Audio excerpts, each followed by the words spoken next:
안녕하십니까? 네, 감사합니다.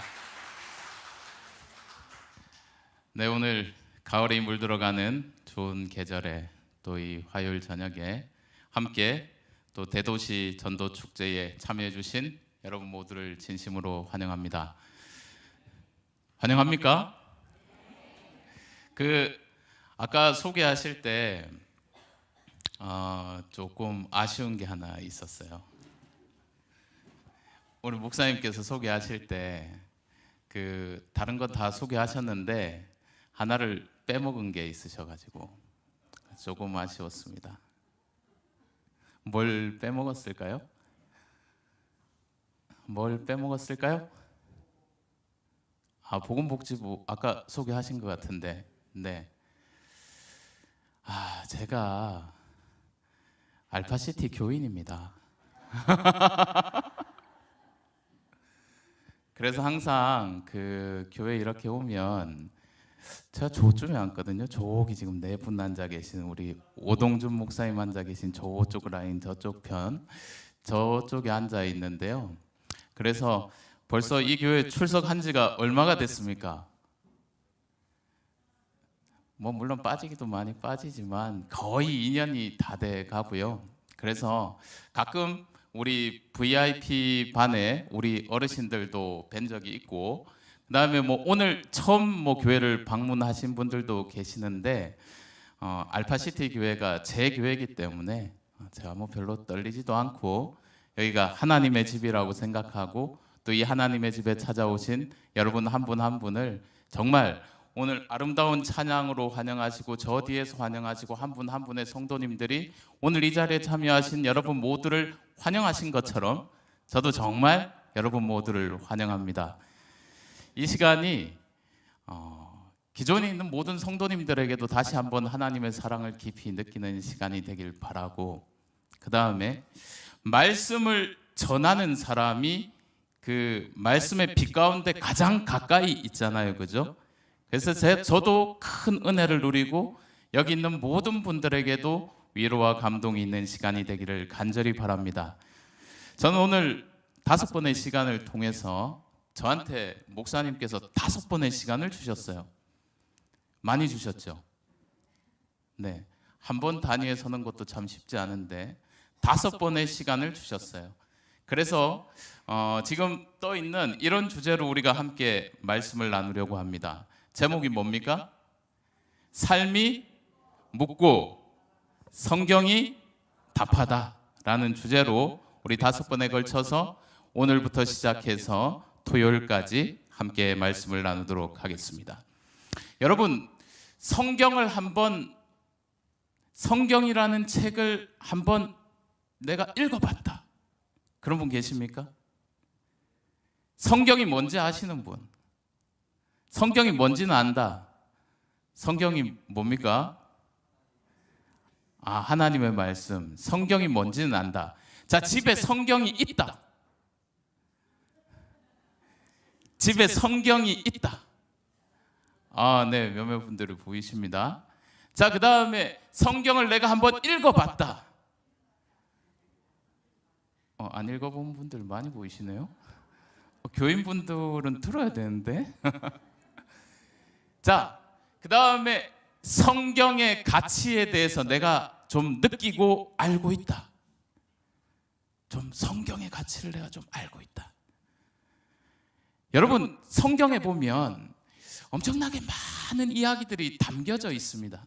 거기에는 사람의 이야기들, 그 다음에 하나님께서 인생을 어떻게 이끌어 가셨는지에 대한 수없이 많은 이야기들이 있는데, 이 성경의 이야기 가운데에서 특별히 예수님께서 하나의 비유를 들어서 성경의 가치에 대해서 설명하신 적이 있으세요. 예수님이 이런 비유를 드셨어요. 어느 날 한 농부가 있었는데 이 농부는 자기 밭이 없어요. 그러면 어떻게 해야 됩니까? 내 밭이 없어요. 그럼 할 줄 아는 거는 뭐밖에 없는데? 할 줄 아는 거는 농사 짓는 거밖에 없는데 뭐가 없어요? 내 땅이 없어. 그러면 누구 땅을 붙여야 돼요? 남의 땅을 붙여야 되잖아, 그죠? 근데 남의 땅을 붙이는데 좋은 땅이 걸리면 좋은데 말이에요. 저 산만대기 꼴짜기에 말이에요. 돌도 잔뜩 들어있는 그런 밭을 뭐 했어요? 도지를 내가지고 빌렸네. 그러면 이 도지를 내서 빌린 이 밭에서 소출이 많이 나려면 어떻게 해야 되겠어요? 이 땅을 좋은 땅이 되도록 하기 위해서 열심히 밭을 갈아야 되겠죠? 맞습니까? 그러니까 열심히 밭을 갈려고 말이에요. 그래야 이 가난한 사람이 풍성한 소출을 얻고 팔아가지고 도지도 내고 나도 먹고 살 거 아닙니까? 그래가지고는 밭을 갔단 말이에요. 갔더니 정말 돌이 많습니까? 돌이 많아. 그래서 열심히 밭을 가는데 말이에요. 근데 한참을 가는데 뭔가 탁탁 하고 부딪히는 소리가 나네. 금속송의 날카로운 마찰음이 들리는 거예요. 그래가지고 이 소장농이 뭐라고 생각했어요? 이야, 무슨 돌이 걸렸다? 큰 돌이 걸렸다. 그래가지고 어떻게? 이거를 뽑아내야 농사가 잘 될 거 아닙니까? 그래가지고는 이 큰 돌을 뽑아내기 위해서 땅을 파기 시작했어요. 열심히 파는데 점점 이제 들어가면서 뭔가가 나왔는데 나중에 파다 보니까 뭐가 나왔어요? 이게 나왔네. 이게 뭐예요?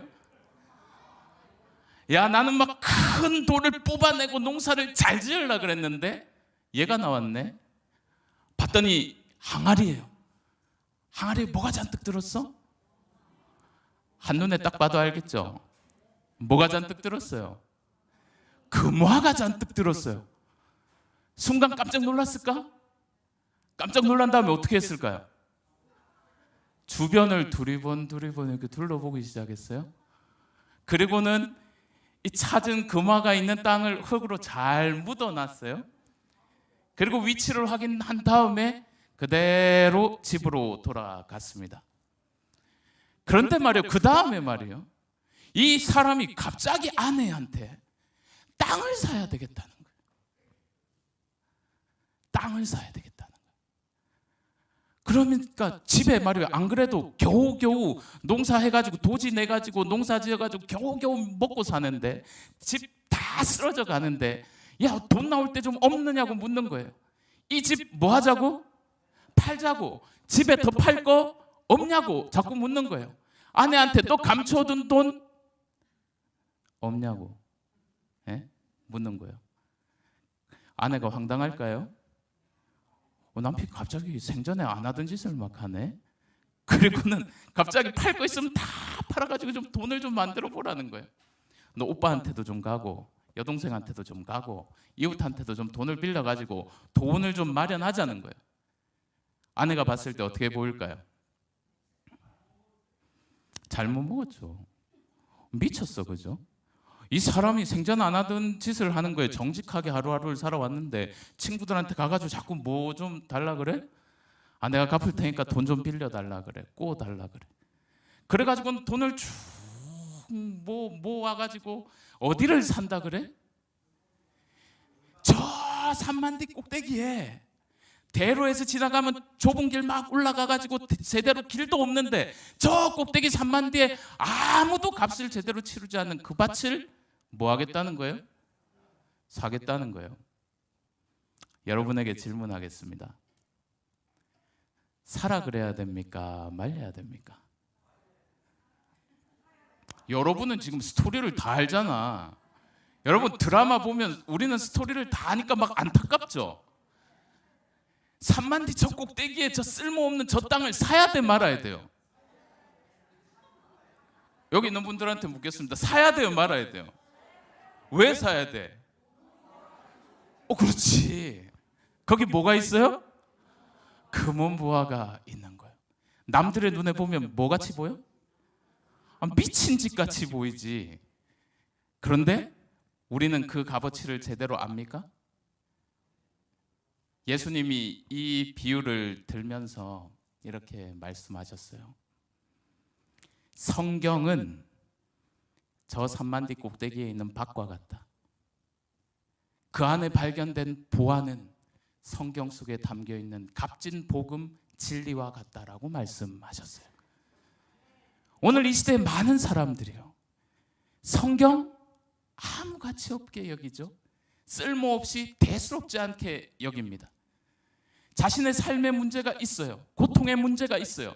답답한 일들이 날마다 끊임없이 일어나요.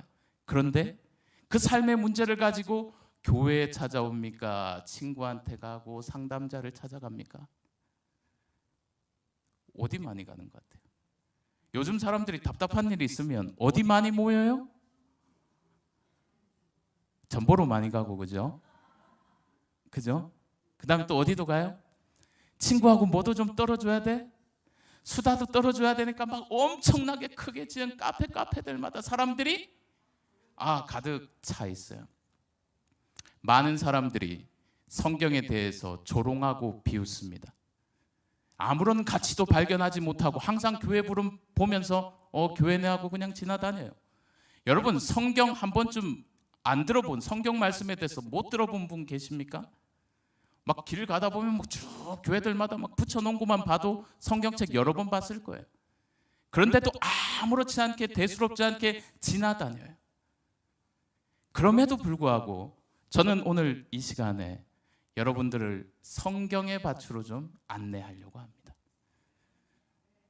사람들이 뭐라고 말하든지 그건 중요하지 않아요.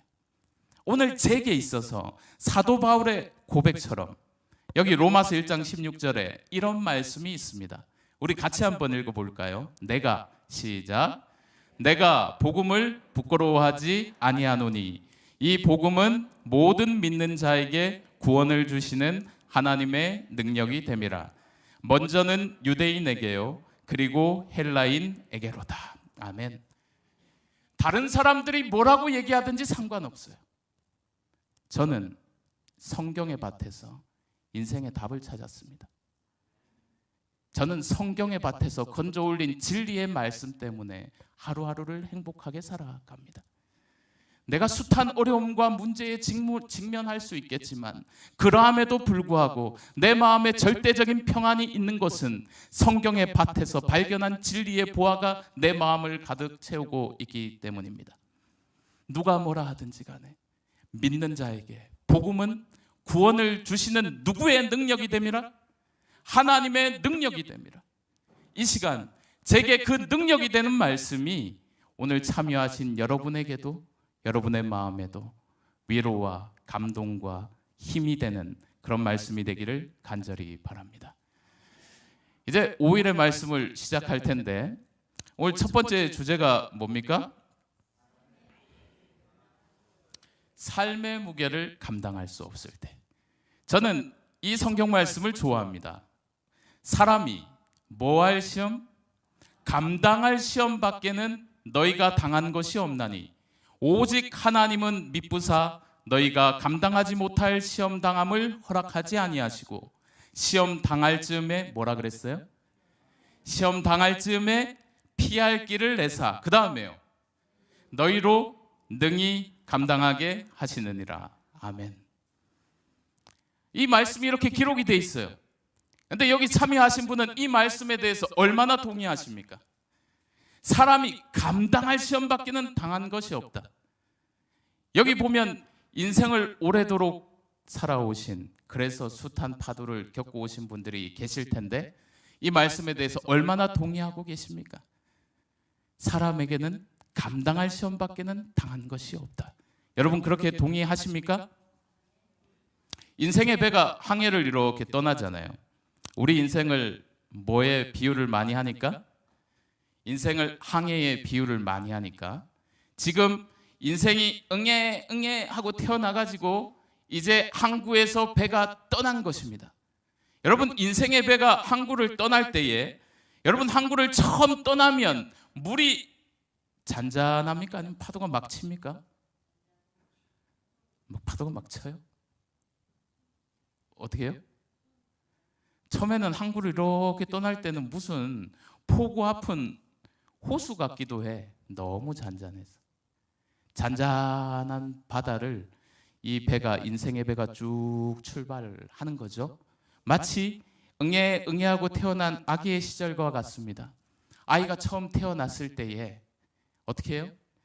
뭐 그런 경우가 거의 없어요. 태어나자마자 정말 고통스러운 일들을 겪는 아이들도 있지만 그런 일은 흔치 않고, 아기가 처음 태어나면 부모와 모든 사람들로부터 뭘 많이 받아요? 사랑을 많이 받습니까?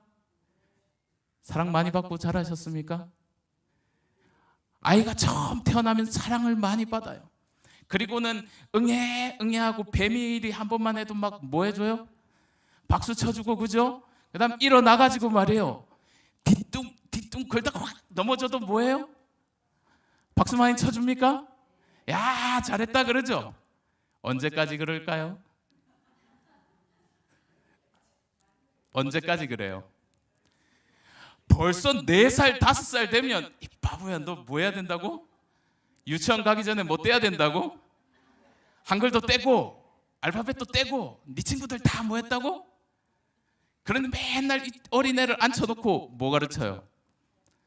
영어도 막 들려주고 이야기 책도 막 들려주고 그래가지고 공부를 시키죠. 그리고 이 애가 초등학교 이렇게 입학을 합니다. 그럼 그때부터 뭐 하기 시작해요? 치열한 경쟁 사회 가운데에서 선생님들이 학교 가면 뭐 물론 그렇지 않은 분들도 계시겠지만 선생님의 눈에 탁탁 띄는 애들, 어떤 애들이 눈에 띄어요? 점점 심해져요. 중학교 가면요 더 심해져. 고등학교 가면 더 심해져. 제가 올 봄에 하양 가깝죠? 하양에 우리 중학교에 가서 금연 교육을 하려고 갔거든요. 거기 이제 중3 친구들한테 가가지고 제가 3번을 이 금연 강의를 했는데, 중3 애들한테 들어가서 교실에 들어가서 니네 반에서 1등 누구니? 하면 애들이 뭐라 그럴까요? 1등 누구니 하면 무슨 1등 물은 거예요? 학교에서 공부 제일 잘하는, 니네 반에서 공부 제일 잘하는 애 누구니 하고 물었어요. 그랬더니 막 제요 막 그래. 죄송합니다, 이건 손가락질이 아니고 제요 막 그래. 얘가 공부를 제일 잘한대. 그래가지고 보니까 애가 눈빛이 초롱초롱하니 똘똘하게 생겼어. 공부를 잘하게 생겼어. 그래서 제가 물었어요. 네가 음악도 제일 잘하지?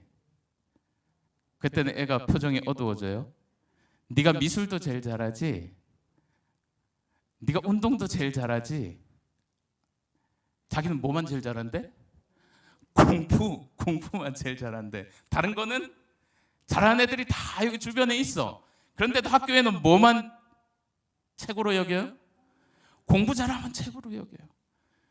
그러니까 그 가운데에서 나는 잘하는 게 엄청 많은데 학교에서 평가하는 건 아주 좁은 영역이야. 그 좁은 영역을 가지고 보니까 나는 저 뒤에 있네? 여러분, 제가 수학을 잘할까요? 못할까요? 야, 저 수학 공부 열심히 했습니다. 이해가 안 갑니다. 이해가. 여러분, 제가 영어 공부 열심히 했습니다. 단어도 열심히 외웠거든요. 그런데 남들한테는 그렇게 잘 들리는 영어가 저한테는 왜 이렇게 안 들릴까? 아이들이 열심히 했는데 저한테도 재능이 있을까요? 전 도대체 무슨 재능이 있을까요? 근데 학교에서 그런 거 별로 알아주지 않았어요. 성적으로 줄을 지으면 나는 항상 좀 머뭇머뭇거리는 사람이었죠. 많은 학생들이, 여러분 1등이 있으면 1등 아닌 친구들은 저 밑에 더 많은 거잖아, 그죠? 다양한 재능을 가진 아이들이 제대로 인정을 못 받으니까 그 다음에는 뭐예요? 학교 가는 게 재미있어요? 재미없지. 그러니까 어떻게 해요? 엉뚱한 짓 하지? 그리고는 막 사고도 치죠? 막 스트레스 받으니까 그걸 풀어내야 되잖아. 다양한 일탈의 행동을 하게 됩니다. 우여곡절 끝에 고등학교 졸업했어요. 그리고 대학 들어갔습니다. 끝났습니까? 대학 들어가면 끝날 줄 알았는데 여기도 경쟁이 치열해. 뭐 해야 돼? 취업해야 돼. 야, 힘들게 해가지고 정말 그 어렵다는 공무원 시험 바로 합격했네. 그런데 2, 3년 지나니까 뭐예요? 견딜 수가 없어서 그만두네요. 잘 직장에서 견딘 친구들이 이제는 내 삶의 안정을 위해서 연애도 좀 하고, 그 다음에 뭐도 해야 되겠다? 연애하면 그 다음 뭐 해야 돼요? 결혼해야지. 그래가지고 단란한 가정을 이렇게 꾸릴 줄 알았어요. 근데 결혼했더니 행복해? 야, 이게 만만치가 않죠. 함께 마음을 맞춰서 살아간다는 거 만만치가 않죠. 그리고 나서 이제 자녀들이 태어났네요. 자녀가 태어나니까 더 만만치가 않죠. 제가 애가 셋입니다. 나라에 이바지를 많이 했죠, 그죠? 애가 셋이에요. 그 아이들이 어릴 때 그냥 다 착한 줄 알았어요. 다 부모 말 순종하고 잘 들으니까 착한 줄 알았어. 근데 얘네가 사춘기가 왔네요. 큰애는 19살이고 둘째는 18살이고 막냉이는 16살이고 저는 인생에서 가장 힘든 순간을 보내고 있습니다. 감당치를 못하겠어요. 난 상당히 괜찮은 아버지라고 생각했는데 아이들은 제가 저 밑바닥까지 다 보이도록 저를 자꾸만 이렇게 흥분시키는 일들이 많았어요. 쉽지 않습니다. 그런데 여기 있는 분들 중에 많은 분들은 이 시기를 지나가셨잖아요. 그러니까 행복하십니까? 열심히 아이들을 뒷바라지하고 그 다음에 결혼시켰어요. 잘 커가면 행복하겠죠. 그 다음에 어느 순간 나는 노쇠해졌어요. 건강에 하나하나 적신호가 켜지고 이제 하루하루 살아간다는 것이 너무 지치고 버겁고 힘든 시절. 모아놓은 돈 많이 있습니까? 여기 계신 분들은 좀 잘 사시는 것 같아. 뭐 어떡하니 집 몇 채씩은 다 있으시잖아요, 그죠? 근데 말이야, 노년의 시기가 됐는데 내가 자녀들 뒷바라지 하다 보니까 모아놓은 돈도 없고 건강은 내가 자신할 수 없고 마음은 점점 약해지는데 내가 뒤를 돌아보니까 인생이라고 하는 것이 모든 구간에서 쉬운 구간이 있어요, 없어요? 삶의 파도가 항구를 떠나서 인생의 배가 나아가는데 나아가는 모든 순간순간들마다 어떻게 해요? 그 파도가 만만치가 않다는 거죠. 그리고는 좀 일찍 가라앉는 배도 있고 좀 항해를 쭉 하다가 배가 뒤집히고 파선하는 경우들이 많이 발생한다는 거죠. 여러분, 우리나라의 한 해 매일같이 하루에 몇 명쯤 자살을 할까요? 하루에 4,000명? 그건 너무 어마어마한 거 아니에요? 여러분, 하루에 자살하는 수가 2021년 기준으로 36.6명입니다. 매일같이 36.6명의 인생의 배가 가라앉고 있어요. 많은 사람들이 아둥바둥하면서 힘겹게 그 하루를 버텨가고 있습니다. 그게 젊은 친구들일지라도 그렇고 연세가 들고 인생의 경험이 많은 분이라도 황혼에 뭐하는 비율이 높아지고 있어요? 자살하는 비율이 높아지고 있어요. 그렇게 인생의 배가 씨름하며 답답하게 어떻게 할 줄을 모르고 아둥바둥하고 있을 때 여러분은 답을 어디서 찾으십니까? 저는 마가복음 4장으로 넘어가니까 성경의 마가복음 4장을 여니까 거기에 풍랑치는 바다가 보였어요. 풍랑치는 바다 가운데서 어떻게든 살려고 아둥바둥거리는 사람들의 필사적인 사투의 이야기를 보게 되었습니다. 여기 이렇게 기록이 되어 있어요. 그날 저물 때에 제자들에게 이르시되 우리가 저편으로 건너가자 하시니 그들이 무리를 떠나 예수를 배에 계신 그대로 모시고 가매 다른 배들도 함께 하더니 그 다음에 뭐라고요? 큰 광풍이 일어나며 물결이 배에 부딪혀 들어와 배에 가득하게 되었더라. 그날은 예수님께서 하나님 나라에 대해서 많이 모여든 청중들에게 소개하던 날이었습니다. 여러분, 땅의 나라에서 여러분 지금 행복하십니까? 대한민국 안에서 행복하십니까? 그런데 그 당시 이스라엘 백성들은 로마의 압제를 받고 있었는데 그 가운데서 고통하고 신음하고 있었어요. 아무런 희망도 발견할 수 없었습니다. 그런데 이 땅의 나라가 전부가 아니라는 거예요.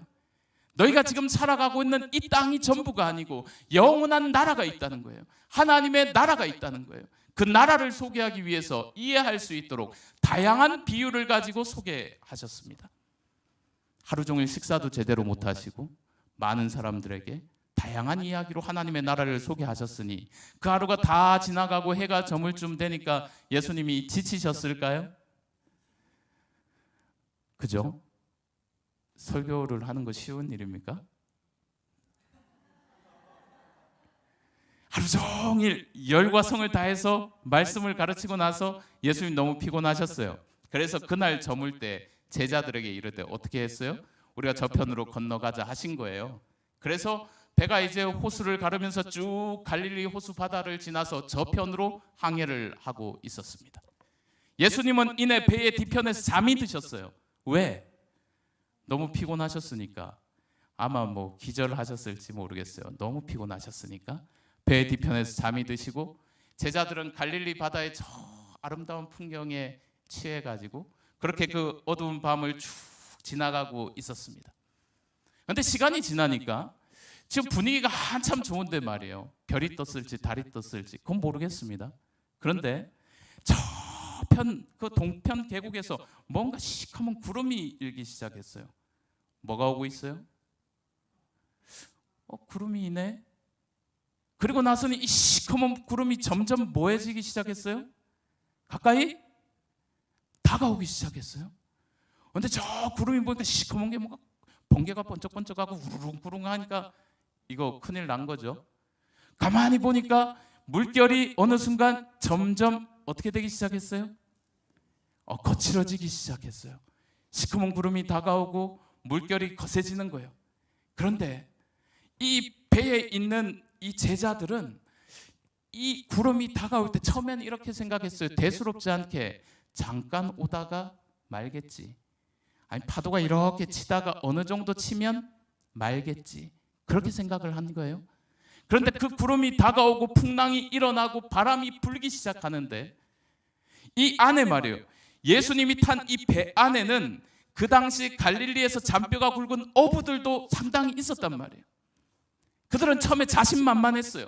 왜냐하면 갈릴리에서 이런 일은 자주 있는 일이고 풍랑이 칠 때마다 노를 잘 잡고 줄을 잘 당기고 방향을 잘 틀어서 적절하게 이 태풍을 피해간 경험이 있었기 때문에 나서기 좋아하는 베드로가 얘기합니다. 아무 걱정하지 말고 너 밧줄 잡고 너 노 잡고 내가 얘기하면 구령에 맞춰가지고 이렇게 하는 거야 하고 으쌰으쌰 했어요. 점점 풍랑이 심해지는 거예요. 거기를 뚫고 나가기 위해서 제자들이 최선을 다했어요. 사투를 벌렸습니다. 그런데 계속해서 나가야 되는데 멈춰서 있고 어느 순간 아무리 노를 저어도 배는 나가지 않고 표류하기 시작하는 거죠. 어떻게 해야 될까요? 다 죽게 생겼네. 여러분 이 상황이 그려지십니까? 배는 어떻게 살려고 막 아둥바둥하면서 소리를 치면서 줄 똑바로 잡으라고 노 똑바로 잡으라고 영차 목소리를 합쳐서 최선을 다하는데 배는 나가지 않네요. 어느 순간 배가 표류하기 시작하고 뱃속에 뭐가 들어오기 시작하고 물이 들어오기 시작하고 그 급박한 상황에 대해서 이렇게 설명하고 있습니다. 마가복음 4장 37절에 큰 광풍이 일어났다.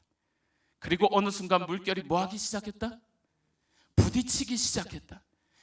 부딪히고 그냥 나갔어야 되는데 어느 순간 그 배 안에 뭐가 들어오기 시작했어요? 물이 들어오기 시작했는데 어느 순간 이 배에 물이 뭐하게 됐어요? 아무리 퍼도 돼 안 돼? 안 돼. 그리고 배에 물이 가득했어요. 그 다음은 어떤 상황이에요? 그 다음은 이 배가 뭐 해야 되겠어요? 가라앉는 상황이죠. 절망스러운 상황이죠. 내가 있는 힘껏 최선을 다했음에도 불구하고 상황이 전혀 나아지지 않는 것입니다. 여러분의 인생에 그런 경험이 있지 않습니까? 내가 열심히 살았어요. 내게 주어진 일들 최선을 다해서 감당했습니다. 시험이 다가올 때마다 으쌰으쌰 파이팅 하면서 최선을 다해서 이 산을 넘으려고 했어요.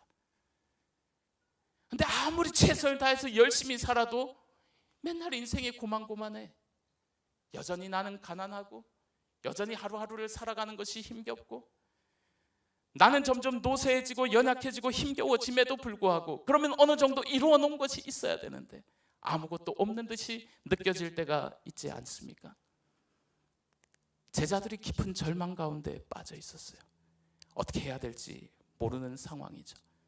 그리고 다 죽게 되었을 때 말이에요, 갑자기 불현듯 이런 생각이 들었습니다. 근데 이 배에 말이에요, 우리가 지금 저편으로 건너가자 하고 누구의 명령을 따라서 이 바다에 나온 거예요? 예수님의 명령을 따라서 나온 거예요. 근데 예수님은 어디 계시지? 아무리 살펴봐도 누가 안 보여요? 예수님이 안 보여요. 예수님 어디 계십니까? 하고 소리를 쳐도 칠흑 같은 어두움 속에서 풍랑이 치고 바람이 불고 예수님은 보이지 않아요. 예수님이 우리를 버린 것인가? 불안한 마음 가운데에서 절규하며 부르짖습니다. 주님 어디 계십니까? 근데 어느 순간 번개가 번쩍 하는데 저 배 뒷머리에서 예수님 뭐 하고 계세요? 난 지금 뭐 하고 있는데? 난 지금 생명이 경각에 달려서 오락가락 다 죽어간다고 하고 있는데 예수님은 저 배 뒤편에서 뭐 하고 계세요? 주무시는데 어떻게 주무셔? 너무 편히 주무시고 계시네. 나는 지금 아이고 나 죽네 하고 절망 가운데서 이제 인생 다 끝났다고 할 그 시점에도 예수님은 너무도 평안하니 그 배에 계신 것입니다. 여기 성경 말씀에 이렇게 기록이 되어 있죠. 예수께서는 고물에서 베개를 베고 주무셨다 그랬어요. 제자들이 예수님을 발견하자마자 어떻게 했을까요? 주님, 저를 좀 살려주세요. 주님, 우리를 도와주세요. 그리고는 예수님을 깨우기 시작했습니다. 그 다음에 예수님께서 어떻게 하셨을까요? 야, 나 잔다, 귀찮게 하지 마라, 이렇게 하셨어요? 제자들의 음성을 듣자마자 예수님께서 일어나셨어요. 그리고는 풍랑치는 바다를 향해 서셨습니다. 딱 쓰셔가지고 손을 드시고 풍랑이 치는 그 바다를 향하여 어떻게 말씀하셨어요? 잠잠하라, 고요하라 말씀하셨어요. 풍랑치는 바다 가운데서 내가 어떤 노력을 들여서도 잠잠케 할 수 없었던 그 바다가 예수님의 한마디에 잔잔해지게 되었습니다. 여러분, 놀라운 이야기죠. 성경에 이런 이야기가 적혀 있어요. 절대 일어날 수 없는 이야기. 태풍이 몰려와가지고 배가 가라앉게 생겼는데 그 가운데 어느 날 예수님께서 한순간에 일어나셔서 명하심에 그 파도가 어떻게 됐어요? 잔잔해지고 표효하던 바다가 언제 그렇냐는 듯이 그렇게 소리를 내던 그 아우성이 잦아지고 평온을 되찾는 것입니다. 저는 이 기적의 말씀을 본 이후에 그 가운데서 하나의 복음을 발견하게 되었습니다. 우리의 인생의 삶 가운데에서 감당할 수 없는 파도를 만날 때가 많이 있잖아요. 최선의 노력을 다 했는데 안 된다고 할 그 지점에 여러분들이 꼭 기억하시길 바라는 게 있어요.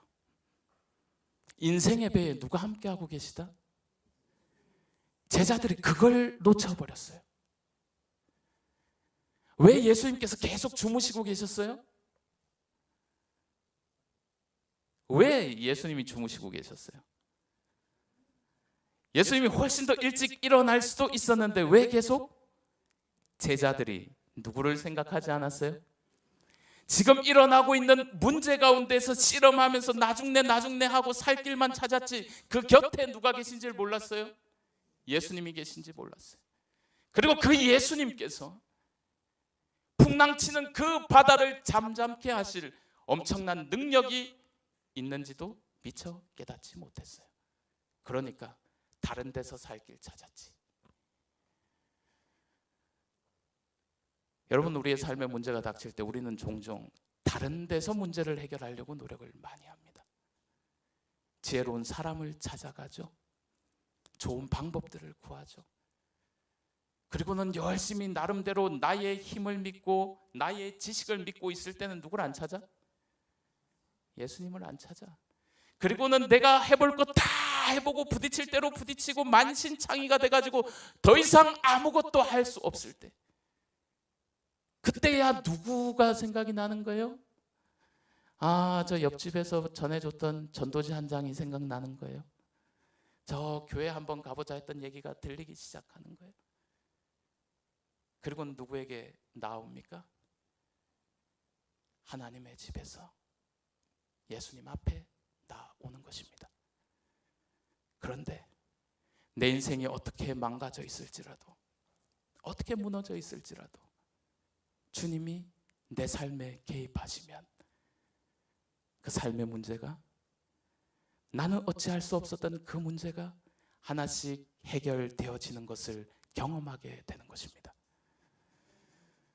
여기 두려워하는 제자들을 향해서 이렇게 얘기했어요.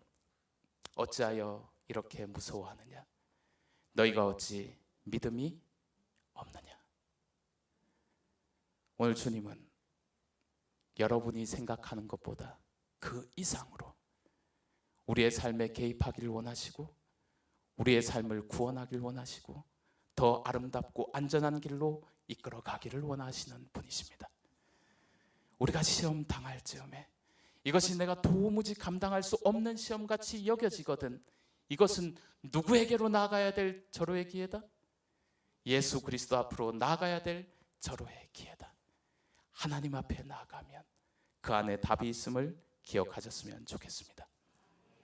이 시간을 마치면서 한 이야기를 소개하려고 합니다. 제가 지난 2월에 이 영남에 우리 많은 분들이 청도에 모여서 성경을 연구하는 시간이 있었는데, 동기신학이라고 하죠. 그 동기신학의 둘째 날 오후에 간증 시간이 있었습니다. 그 간증 시간에 한 집사님 부부가 오셨어요. 그리고 그 여집사님이 이제 간증을 하시는 거였어요. 남편은 이탈리아에서 바리톤 가수로 데뷔를 한 분입니다. 여기 보면, 여기 남자분 보이십니까? 체구가 어때요? 체구가 아주 건장하죠? 야, 성량이 대단할 것 같습니까? 야, 유럽의 유서 깊은 이 피렌체에서 공연을 하고 나면 유럽의 많은 사람들의 박수갈채를 받으면서 그렇게 승승장구하고 있었습니다. 아내가 열심히 매니저 일을 해가지고 세계 무대에 곧 진출할 거라고 생각했어요. 그리고는 유럽의 오페라 무대에 푹 빠져서 하루하루를 살아가고 있었습니다. 단란한 가정을 이루었고 그 가운데 자녀도 있었어요. 이 여집사님이 이런 얘기를 했어요. 나는 살아오면서 한 번도 특별하게 힘든 경험을 해본 적이 없다. 내가 고등학교를 이렇게 들어가도 말이에요. 고등학교 가가지고 대학 시험 보는데 한 번에 덜커덩 붙고 말이에요. 남들은 취업하기 어렵다는데 직장에 취업도 잘 되고 말이에요. 행복한 가정을 꾸리고 모든 것이 순조롭게 잘 되어 가는 것처럼 여겨졌어요. 그렇게 하루하루를 행복하게 살아가다 보니까 삶을 바라볼 때 상당히 긍정적으로 하루하루를 살아갔습니다. 그런데 2020년에 무슨 일이 있었죠? 코로나를 겪으면서 문제가 발생하기 시작했어요. 코로나가 생겨나니까 우리나라도 봉쇄가 이루어졌지만 다른 나라에서도 이제 이동에 제한이 오기 시작했잖아요. 오페라 가수니까 무대에 서가지고 공연을 해야 되는데 누가 모일 수가 없어요? 사람들이 모일 수가 없잖아요. 공연이 줄줄이 취소되기 시작했습니다. 그리고는 하루 종일 어디에 머물러 있어야 돼? 집안에 머물러 있어야 되는 거죠. 그렇게 답답한 시간을 보내고 있을 때에 대한민국에서 자국민들을 위해서 전세기를 보내준다는 연락이 왔어요. 그래서 남편은 유럽의 무대에서 그대로 이 밀라노에 머물러 있기로 하고, 아내는 아이를 데리고 잠깐 한국에 들어오기로 했습니다. 잠깐 한국에 들어오면 코로나가 길어봤자 얼마면 지나가겠지? 뭐 2, 3개월이면 지나가겠지. 그렇게 생각하고 한국으로 들어가기를 결정했어요. 그리고 나서 이제 곧 비행기를 타고 출국해야 될 전날에 검사를 했는데 임신을 한 사실을 알게 됐어요. 어린아이가 있고 그 다음에 이제 비행기를 타고 가야 되는데 내가 뭐 하고 있어요? 임신을 했어요. 여러분, 코로나 상황 가운데에서 한국에 딱 들어가면 입국하자마자 뭐 해야 됐어요? 그때는 2주간 격리했어야 됐잖아요. 그러니까 이게 임신한 상태에서 입덧도 나고 막 여러 가지로 걱정되는 일들이 많은 거예요. 그럼에도 불구하고 기도하면서 그렇게 입국 절차를 잘 마무리하고 한국에 들어오게 됐습니다. 그리고 나서 며칠 지나서 여러분이 이제 임신을 했다 그러니까 뭐 해야 되겠습니까? 검사를 받아봐야 될 거 아니에요? 그래서 산부인과에 갔습니다. 산부인과에 갔더니 의사 선생님이 이러는 거예요. 그런데 혼자 오셨어요? 혼자 오셨어요? 그건 무슨 말이에요? 가슴이 갑자기 철렁 내려앉는 것입니다. 도대체 무슨 일이 생겼나? 근데 검사 결과에 대해서 얘기를 하는데 이런 거예요. 선천성 기형아 선별 검사 결과를 쭉 보여주면서 무슨 위험군? 고위험군이요. 가슴이 철렁 내려앉는 거죠. 이거 어떻게 해야 되죠? 생각지도 않은 아이가 16주가 됐는데 양수 검사를 하자는 거예요. 위험성이 따르지만 이 아이가 다운 증후군이 있는지 없는지 확인하기 위해서 양수 검사를 하자는 거예요. 근데 아이가 위험할 수 있어요. 그리고 지울 수 있는 상황도 아니었어요. 그날 돌아가서 남편과 영상통화로 오랜 시간 이야기를 했습니다. 그리고 가족들이 그 시간에 의논을 했겠죠. 이 지금 복중의 아이를 어떻게 해야 될까? 하나님께서 주신 선물이니 우리가 이 아이를 잘 키워보자고 의논이 된 것입니다. 그리고 그날부터 간절한 기도가 시작됐어요. 복중에 있는 아이가 건강하게 태어날 수 있도록 도와달라고. 그렇게 6월의 시간을 보내고 남편은 끊임없이 영상통화를 하면서 아내에게 격려를 하던 어느 날 9월이 됐습니다. 그날도 어김없이 남편하고 영상통화를 하고 있는데 남편의 얼굴을 보니까 내가 얘기를 하는데 반응이 심상치가 않아요. 이상하게 반응이 즉각 안 오고, 그리고 가만히 얼굴을 빤히 영상을 통해서 봤더니 남편의 입에서 뭐가 흘러요? 침이 흘러. 눈동자도 풀려 있어. 아, 뭔가 큰일이 났구나. 그리고는 밀라노의 이웃집에 사는 분에게 급히 연락을 해가지고 앰뷸런스를 부르라 그랬어요. 구급차가 왔습니다. 그리고 몇 시간이 지났어요. 이제 남편의 소식을 전해 드렸는데 남편이 뇌졸중이라는 거예요. 복중의 아이도 지금 뭔데? 다운 증후군 고위험군이라 가슴이 철컹하고 이걸 어떻게 해야 되나 하고 고민하고 있는데 내게 계속해서 격려와 용기를 주던 남편이 지금 뭐로 쓰러졌어요? 뇌졸중으로 쓰러졌어요. 코로나 상황 가운데서 남편을 만나러 가는 길이 쉬웠을까요? 아니요. 4일이 걸려가지고 이탈리아로 갔습니다. 그리고는 남편을 만나러 갔는데 남편이 이렇게 있는 거예요.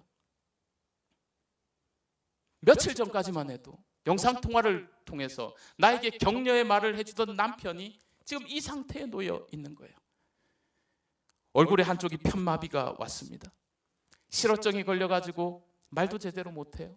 음식도 제대로 못 먹습니다. 인지기능에 문제가 와가지고 아내는 겨우 알아보는데 아이 사진을 보여줘도 아이가 누군지 알아보지 못하는 거예요. 마음이 어떻게 됐을까요? 무너지는 그 마음을 부여잡고는 그럼에도 불구하고 지금부터 기도가 시작되는데 이 남편의 상황을 바라보면서 너무 절망스럽지만 그 순간 가운데서도 기댈 곳은 어디밖에 없어요. 이분이 가지고 있는 신앙밖에 없는 것입니다. 그리고는 간절한 기도가 시작이 되었어요. 남편이 화장실을 좀 혼자 갈 수 있었으면 좋겠다. 남편이 지금 주렁주렁 달고 있는 이 줄들이 하나하나 좀 거쳐졌으면 좋겠다. 남편이 좀 일어났으면 좋겠다. 남편이 정신이 좀 제대로 돌아와서 그래서 아이의 얼굴을 알아볼 수 있었으면 좋겠다. 복중에 있는 나의 아이가 건강하게 태어날 수 있었으면 좋겠다. 그렇게 진지하고 간절한 기도가 시작이 되었습니다. 그리고 안타까운 사연들이 쭉 알려지기 시작했어요. 그런데 내 사연이 알려지고 간절한 기도가 시작된 그 순간부터 하나님의 도움이 시작됐어요. 나는 알지도 못하는 사람들로부터 전화 연락이 오기 시작했습니다. 저 주변에 있는 교회들의 성도들이 코로나 상황 가운데서도 찾아오셔서 위로하고 격려해 줬어요. 필요한 것들을 하나하나 채워주기 시작했습니다. 남편이 뇌졸중인데 이제 긴 싸움이 될 텐데 이 싸움을 이겨나가기 위해서 모금 활동을 펼치기 시작했어요. 좋은 의사를 만나서 적절하게 위로하고 권면하고 상담해주기 시작했습니다. 좋은 이웃을 만나서 필요한 것들을 그때그때 채워주기 시작했어요. 그러면서 남편이 조금씩 회복되는 것입니다. 주렁주렁 찼던 줄이 하나하나 사라지기 시작하고 이제는 3주 만에 재활병동으로 옮길 수 있게 된 것입니다. 감사합니까? 그런데 여기 있는 이 휠체어는 그 병원에 있는 재활병동에 있는 가장 특수하게 제작된 그런 휠체어였어요. 남편이 불구의 몸이나 되지 않을까 염려가 됐지만 일어나 걸으라라는 찬양을 부르면서 계속해서 간절히 기도했습니다. 그리고 그의 주변을 응원해주는 많은 분들이 있었어요. 밀라노에서 성공 가두를 꿈꾸면서 성공 가두를 달리면서 성공을 향해 쭉 나가다가 어느 순간 갑자기 남편이 병을 앓게 되고 이제는 밀라노에서의 삶을 다 정리하고 돌아와야 될 상황이 된 것입니다. 그런데 이 지금 생활하던 것들을 다 정리하고 돌아오려고 하니까 이게 쉬운 일입니까? 아내는 지금 뭐 하고 있어요? 임신해 있어요. 남편은 뇌졸중이에요. 다 정리하고 돌아온다는 건 너무 힘든 일이죠. 그런데 하나님께서는 하나하나 도울 수 있는 사람들을 보내주셔서 또 한 산 또 한 산을 넘어가게 하시고 5년 동안 살아왔던 그 밀라노의 삶을 다 정리하고 무사히 한국에 돌아오게 해주셨습니다. 감사합니까? 그리고 나서 남편은 이제 재활병동에서 회복의 과정을 밟고 있으니까 이제 한시름을 낳았어요. 그런데 복중에 누가 자라고 있어요? 아이가 커가고 있는데 이 아이가 다운 증후군의 아이가 나오지는 않을까 너무 염려가 되는 거예요. 수술 당일이 됐는데 차마 못 보겠는 거예요. 수술해가지고 이 아이가 나오면 그 아이를 내가 도저히 볼 수가 없는 거예요. 그래서 수술하는 날 마취를 시켜달라 그랬죠. 그리고는 잠에서 깨어났습니다. 어떤 아이가 태어났나요? 두려움과 근심 가운데에서 물었어요. 근데 이런 아이가 태어난 거예요. 건강한 아이가 태어났습니까? 그럼 박수를 한번 줘야지. 네. 기적같이 이렇게 귀여운 건강한 아이가 태어나게 해주셨어요. 기도는 계속됐습니다. 하나님, 우리 남편이 건강하게 회복할 수 있도록 도와주세요. 근데 남편이 멀쩡하게 회복되는 것 같다가도 치료의 과정 가운데 한 번씩 쓰러지면 이 치료의 과정이 다시 돌아가고 여전히 편마비가 있고 제대로 음식을 먹지 못하고 말도 제대로 안 하고. 근데 어느 날 갑자기 이 남편이 말이에요. 실어증이 걸려가지고 말은 안 하는데 입술에서 뭐가 나오기 시작하는 거예요? 노래가 나오기 시작하는 거예요. 여기 보면 어느 날부터 노래를 부르기 시작하더니 그 병동에 있는 환자들에게 노래를 불러주는 거예요. 뭐는 안 하는데 말은 못 하는데 노래를 불러주기 시작하는 거예요. 예전과 같은 성량을 가지고 정확한 발음을 가지고 노래할 수는 없죠. 남편이 이전에는 밀라노에서 박수를 받으며 화려하게 살 거라고 꿈을 꿨는데 이제는 가평의 조그만 시골에 내려와서 그렇게 살게 된 거죠. 그런데 그가 세계 무대에서 정말 유명한 가수로 탑 가수로 서는 길은 다 무너져 내렸는데 그리고 다 끝난 줄 알았는데 하나님은 피할 길을 내사 또 다른 길을 예비해 주셨어요. 하나님의 그 주신 은혜를 기억하면서 떨리는 입술로 제대로 나오지 않는 그 발음으로 부여잡고 부르는 그 노래가 고통당하는 사람에게 얼마나 큰 위로가 되었는지. 그분은 세계적으로 촉망받는 가수에서 하나님의 사랑을 노래하는 찬양 사역자가 되었습니다. 하나님은 피할 길을 내서 그의 삶을 다시 일으켜 세우셨어요. 오늘 이 시간 마지막으로 그 찬양을 들려드리도록 하겠습니다.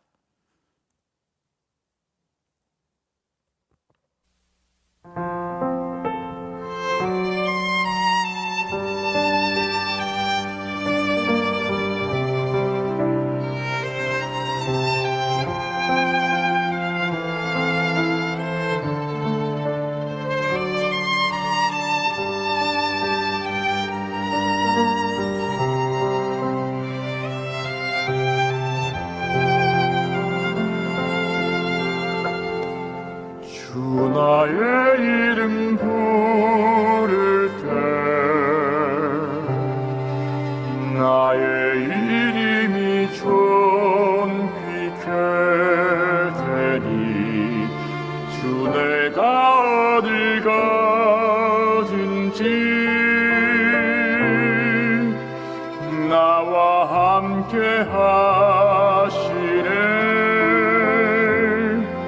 주 나의 이름 부를 때 나의 이름이 존귀케 되니 주 내가 어딜 가든지 나를 지켜주시네.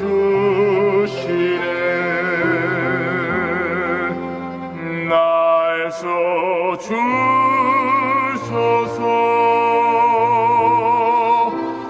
날 받으소서.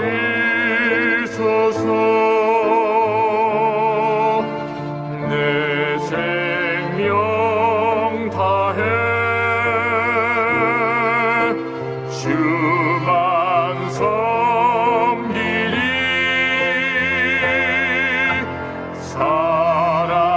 사랑합니다. 경배합니다.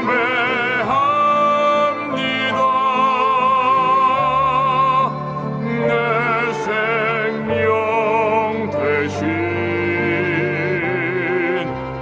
나의 주.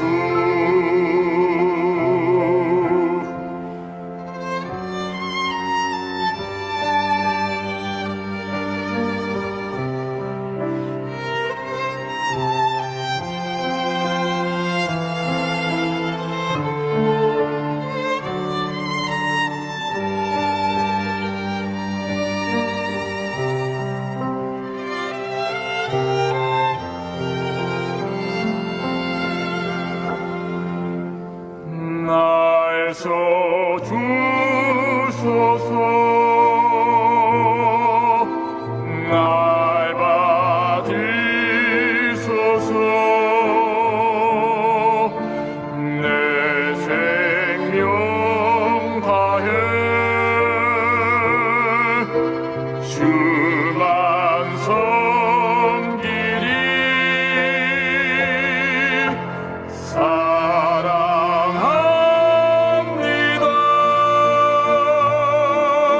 경배합니다.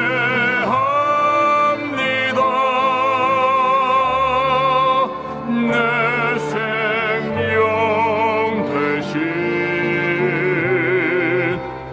나의 주.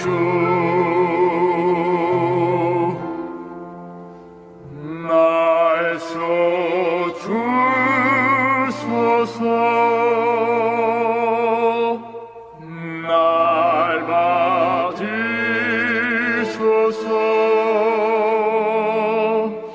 내 생명 다해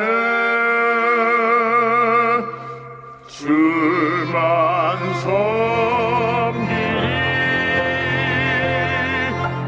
사랑합니다.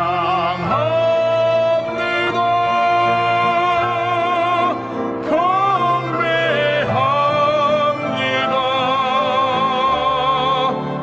내 생명 되신 나의 주.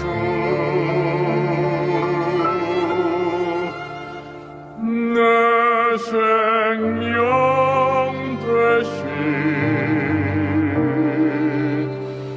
나의 주.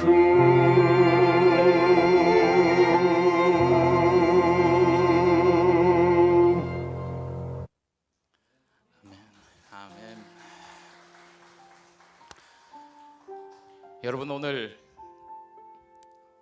마가복음 4장을 열어서 저희는 풍랑치는 바다를 바라봤습니다.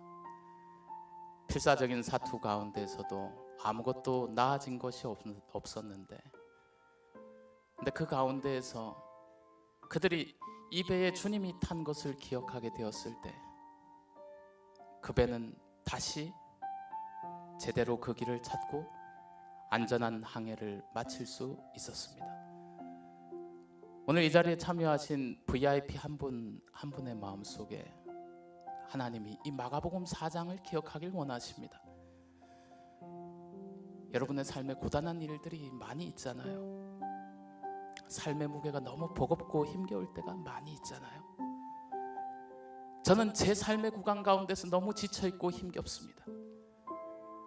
여러분도 여러분의 각자의 삶의 무게 가운데서 지쳐서 방황하고 있지 않습니까? 근데 저는 제 인생의 배에 주님이 함께하고 계심을 믿습니다. 문제가 아직 다 해결되지 않았음에도 불구하고 여전히 이 배를 항해할 때 우리의 선장 되시는 예수님께서 가장 좋은 길로 나를 이끌어가고 계심에 대해서 제가 신뢰합니다. 그래서 풍랑치는 바다 가운데에서도 가장 편안히 안정감을 가지고 그렇게 안식할 수 있었던 그 예수님의 모습이 제 모습이 되도록 해달라고 날마다 기도하며 믿음 가운데에서 삶의 걸음을 걸어가고 있습니다. 이 귀한 시간, 특별한 시간을 내서 오셨잖아요. 이 저녁의 시간에 여러분의 마음에, 여러분의 마음속에 예수 그리스도를 모셔보면 어떨까요? 내 답답한 마음에 오늘 예수님이라는 그 이름을 한번 불러보면 어떨까요? 그리고는 그저 내 삶의 모든 것들을 내려놓으면 어떨까요? 내 힘으로 최선을 다해서 다 해봤는데 아무것도 바뀌지 않았어요. 그런데 내가 하나님의 이름을 부르기 시작하면, 예수 그리스도의 능력을 의지하기 시작하면 그 가운데에서 변화는 시작된다고 하는 거죠. 여기 있는 저와 여러분이 이 모든 사실들을 기억하시면서 이 밤 돌아가셔서 조용히 하나님 앞에 기도해 보는 저녁이 되면 참 좋겠습니다. 이 시간 함께 기도하고 오늘 순서를 마치겠습니다.